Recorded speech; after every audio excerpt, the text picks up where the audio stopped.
Welcome friends, வாங்க இன்றைக்கி நம்ம ருசியான சத்தான கம்பு தோசை எப்படி செய்யலான்னு பார்க்கலாங்க. நிறைய சத்துக்கள் அடங்கிய இந்த கம்பு தோசையில் விட்டமின் ஏ சத்து இருக்கிறதால கண் பார்வைக்கு ரொம்ப நல்லது.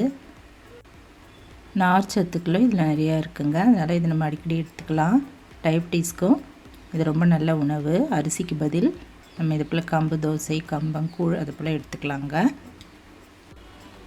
இப்போது ஒரு கப் அளவு கம்பு எடுத்துகிட்டு அது ஒரு கிண்ணத்தில் போட்டுட்டு நல்லா கழுவிட்டு தண்ணி ஊற்றி நல்லா கழுவிக்கலாங்க.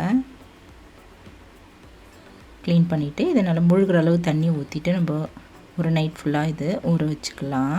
முதல் நாள் நைட்டே ஊற வச்சுட்டேன். மறுநாள் இப்போ அரைக்கிறதுக்கு 1 மணி நேரம் முன்னாடியே 1/4 கப் அளவு உளுத்தம்பருப்பு, 1/4 டீஸ்பூன் வெந்தயம் இதெல்லாம் தண்ணி ஊற்றிட்டு ஒரு கிண்ணத்தில் போட்டு நல்லா கழுவிட்டு அதை நல்லா 1 மணி நேரம் ஊற வச்சுக்கலாம்.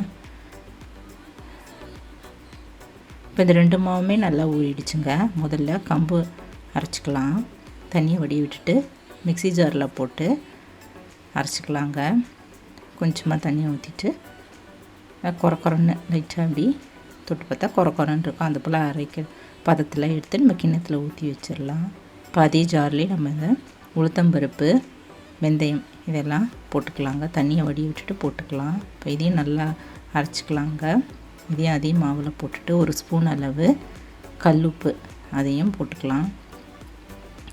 இப்போ நம்ம தண்ணி மீத வச்சுருந்தால உளுத்தம்பருப்பு மாவு வடிகட்டி எடுத்து வச்சுருந்தோம், அந்த தண்ணியை இதில் ஊற்றி நல்லா கலந்துக்கலாங்க. நல்லா கரைச்ச இந்த மாவு நல்லா புளிக்கிட்டோங்க. மூடி வச்சிடலாம்.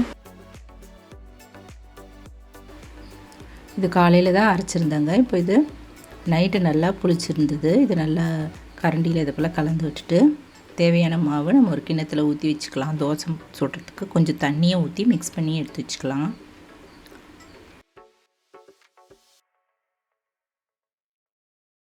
இப்போ இதுக்கு சைட் டிஷ்ஷாக தக்காளி, வெங்காயம், புளி, 2 பூண்டு பல், 3 வரமிளகாய், உளுத்தம்பருப்பு, உப்பு இதெல்லாம் வதக்கிட்டு மிக்சியில் அரைச்சிட்டு கடுகு, கருவேப்பிலை எண்ணெயில் தாளிச்சிட்டு இந்த சட்னியில் ஊற்றிடலாங்க. இப்போ அடுப்பில் ஒரு தோசை தவா போட்டுட்டு கொஞ்சமாக எண்ணெய் ஊற்றிட்டு துணியில் இதை போல் நல்லா தொடச்சிக்கலாம். கரைச்சி வச்சுருந்த மாவை ஒரு 1.5 கரண்டி அளவு ஊற்றிக்கலாங்க. நல்லா மெலிசாக ஊற்றிக்கலாம். ஊற்றிட்டு சுற்றிலும் எண்ணெய் ஊற்றிக்கலாங்க. நடுவுலையும் கொஞ்சமாக எண்ணெய் ஊற்றிட்டு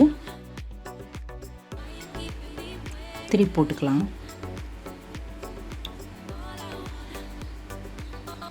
2 பக்கமும் நல்லா செவந்த பிறகு திருப்பி போட்டு நம்ம 1 ஸ்பூன் எண்ணெய் ஊற்றிட்டு நல்லா மடித்து எடுத்து வச்சிடலாங்க. நல்லா ருசியாகவும் ரொம்ப அருமையாகவும் இருந்ததுங்க. டேஸ்டான இந்த கம்பு தோசை சத்தானதும் கூட. வெயிட் லாஸ் பண்ண விரும்புகிறவங்க இதை அடிக்கடி உணவில் சேர்த்துக்கலாங்க. கூடவே கார சட்னி, சாம்பாரும் தொட்டு சாப்பிட்டா ரொம்ப அருமையாக இருந்தது.